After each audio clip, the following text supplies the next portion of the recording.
It ain't dying I'm talking about, it's living. I don't think it much matters where you die, but it matters where you live. Last week I finished Lonesome Dove, the first in the Lonesome Dove Quartet by Larry McMurtry, and this is, without a doubt, one of the greatest novels of all time. It is, without a doubt, one of the best books I've ever read in my entire life. It is so stupidly good. I cannot believe I didn't read it earlier, but also at the exact same time, I wish I'd never read it so I could be reading it for the first time right now. This book is one of those ones, guys. Everyone who ever had a nice thing to say about it was completely correct. There is a reason that this is a beloved novel by so many people on the internet and off the internet.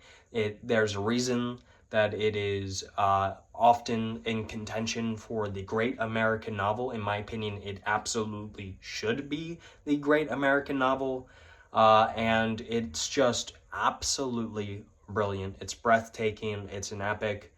It's one of the most wonderful stories out there that you can read. And I implore everyone who sees this video to go pick up a copy, go download the audiobook, get it in whatever form that you need and put it directly in your veins. Because I can't ever guarantee that everyone's going to like every recommendation that I have. Certain things don't work for certain people. It's not going to happen.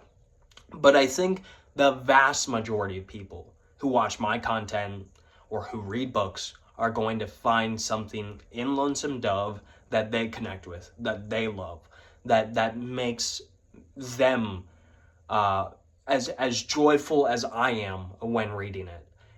This is one of those novels where I genuinely think it could be transformative to the soul.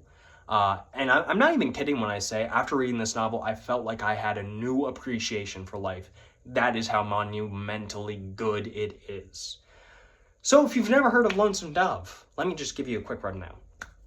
Two former Texas Rangers, Woodrow Call and Augustus McCrae, decide one day in their retirement that they want to do a cattle drive to Montana because this is the Old West and Montana has not yet been settled, at least not really settled.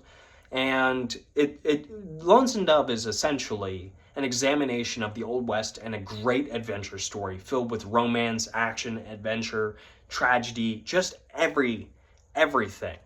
And the reason I think it should be the great American novel and the reason I think it's the American epic is because of how much it embodies its ideals.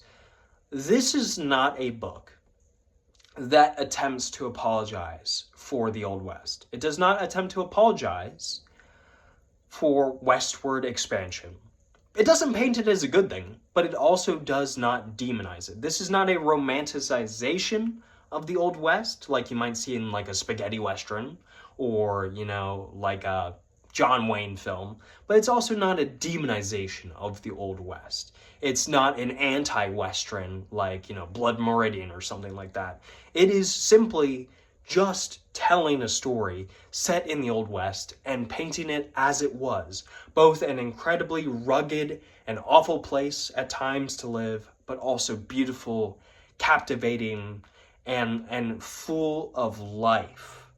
And what really, really stands out to me about this novel is just how wonderfully crafted it is on all levels. The story here is very, very simple. And I would say that, if you're someone who you need a lot of plot, Lonesome Dove is probably not going to be for you. This is very much a character story. And while there are a lot of things that happen over the 800 some pages that this book takes place, and I did really enjoy the plot, and I think it's flawless, in fact, in its execution, it's very much a slow-going story. It's more methodical. And it's not glacial. It's not the slowest thing you've ever read, but it is very much a slow story. It is a grand adventure to Montana. It is a cattle drive. Cattle drive takes months. Months. It takes half a year to get from southern Texas to the place they end up in Montana. And You feel that in the book. It feels like this long, great, epic adventure filled with danger from Native Americans or Mexican bandits or whoever, or just the elements themselves, or whatever's going on, the inner turmoil that so many characters deal with. But it's so incredibly captivating. The story is just wonderful. The prose here is excellent. Larry McMurtry, he sinks you right into the Old West. The writing here, it's so warm. It's very cozy. You're not going to get like hit over the head with a bunch of crazy jargon that you won't understand. It just sinks right in. It's splendid. It's really, really, really well done. The thematic stuff here, I'll get into that later, but it's really, really well executed. There's an entire examination of what it means to be a person, what it means to be alive, different types of living, what individuality versus collectivism, the American spirit, all those things. Very, very wonderfully crafted. But it's also, what really makes this book is the character work here. These are some of the most excellently created characters I've ever read in my entire life.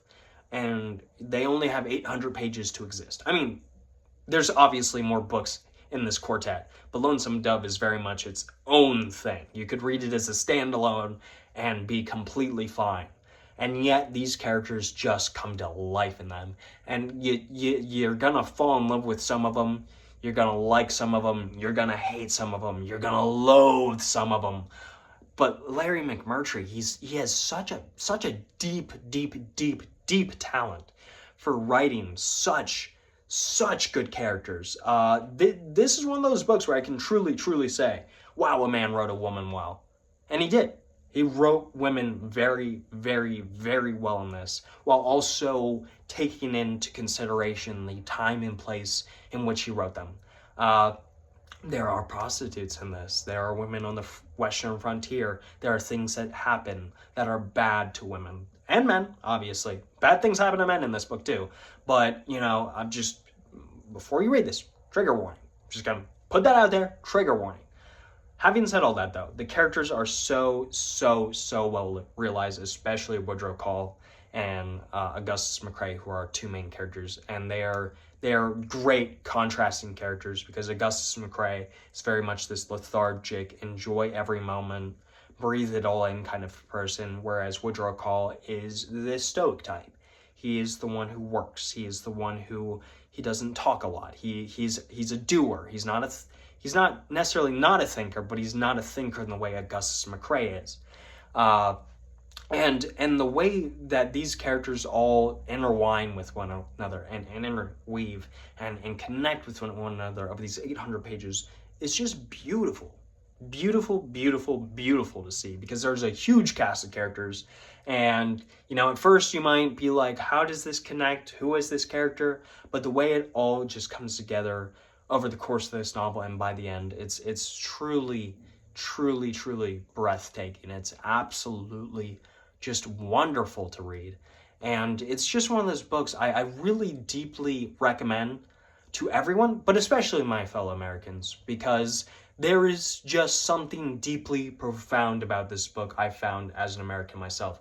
It captured a part of our collective national identity that I have felt missing the last few years because of our political state here. It captures this beautiful American spirit, this rugged individualism, this idea that we can seize our moment. Very carpe diem, very much we are the masters of our own destiny. We are the ones who, we hold the finish line. We are the masters. There's just something very patriotic about this book, even though it's not patriotic at all.